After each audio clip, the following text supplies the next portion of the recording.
Ne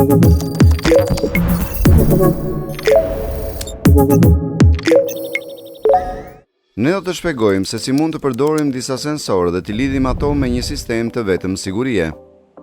Ky projekt do të përdorë 6 pajisje mikrobitësh, një fotorezistencë dhe një rezistencë 10 kΩ, një lazer i vogël, sensori zbulimit të tymit ose gazit, sensori lëvizjes dhe sensori zbulimit të shiut ose ujit. Ne do të fillojmë me fotorezistencën. Kjo rezistencë ndryshon me një ndryshim në shkëlqim. Ne do ta lidhim atë siç tregohet në diagram. Ne do të ngarkojmë programin e provës në mikrobit për të monitoruar vlerat që marrim në hyrjen e pajisjes mikrobit dhe më vonë në varësi të tyre. Kryejmë veprime të mëtejshme. Për shembull, ne mund të përdorim një fotorezistencë për të kursyer energji elektrike dhe të shkruajmë një program që do të ndezë dritën vetëm kur është errësirë. Për sistemin tonë të sigurisë, ne kemi hartuar një aplikacion pak më ndryshe. Ne do të drejtojmë lazerin në fotorezistenca dhe do ta përdorim këtë sistem si kufi kur hynin në një dhomë. Shikoni programin. Kurrezja e lazerit ndërpritet. Ne do të dërgojmë një mesazh unik, dera.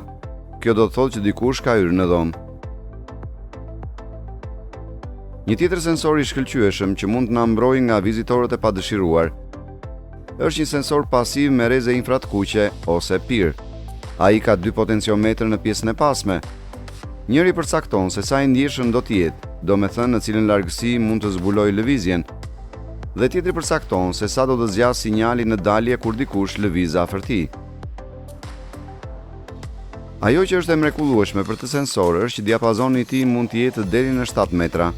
Ne do të zvogëlojmë ndjeshmërinë në minimum për hir të demonstrimit. Sensori punon me 5 volt. Kështu që ne do të përdorim një bateri shtesë, minusin e së cilës do ta lidhim me kunjin GND të mikrobitit. Ne lidhim kunjin e sinjalit në kunjin 0. Programi është i thjeshtë.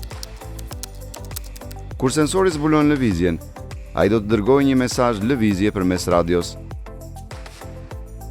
Sistemi i sigurisë mund të na njoftojë nëse ka më shumë tym ose gaz në dhomë se sa lejohet. Mund të lexojmë vlerën digjitale, po ose jo në varësi të pragut që vendosim me potenciometrin. Ne gjithashtu mund të lexojmë vlera analoge duke lidhur një kunjë analog të sensorit në hyrjen e mikrobitit. Ne do të provojmë se si reagon sensori ndaj gazit butan. Sigurisht, mos e bëni kur këtë pambikëqyrje ose pëlqim të rriturve. Ne ngarkuam programin e provës dhe gjurmuam vlerat në përgjigje. Mos harroni se çdo herë që ekzekutoni përgjigje, siguroni që të rivendosni mikrobitin për të lexuar rezultatet. Ashtu si në programin e mëparshëm, kur vlera të arrijë, për shembull 500, ne do të dërgojmë një mesazh në radio, gaz. Në mënyrë të ngjashme, ne mund të zbulojmë shfaqjen e ujit të padëshiruar, përmbytjes ose ndonjë rrjedhje, ndoshta shiu.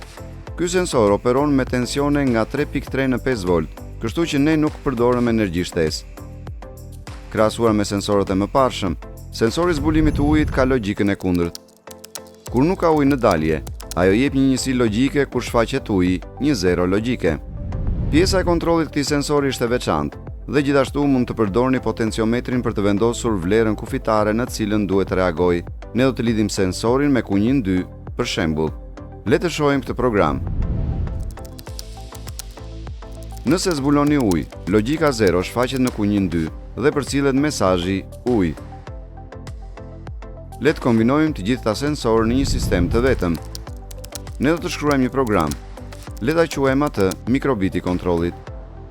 Kur shtypni butonin A, sistemi do të ndizet dhe nëse ndonjë nga mesazhet arrin në radio, mikrobiti do ta printojë atë në ekran dhe do të ndezë sirenën. Duke shtypur butonin B, sistemi mbyllet. Modifikoni këtë zgjidhje duke përdorur një mikrobit të veçantë për të aktivizuar sirenën sa herë që ndodh një situatë e padëshiruar. Diapazoni i komunikimit midis pajisjeve mikrobit mund të arrijë deri në 10 metra dhe nuk kërkon dukshmëri optike. Hetoni se çfarë sensorë të tjerë ekzistojnë dhe dizajnoni sistemin tuaj personal të sigurisë.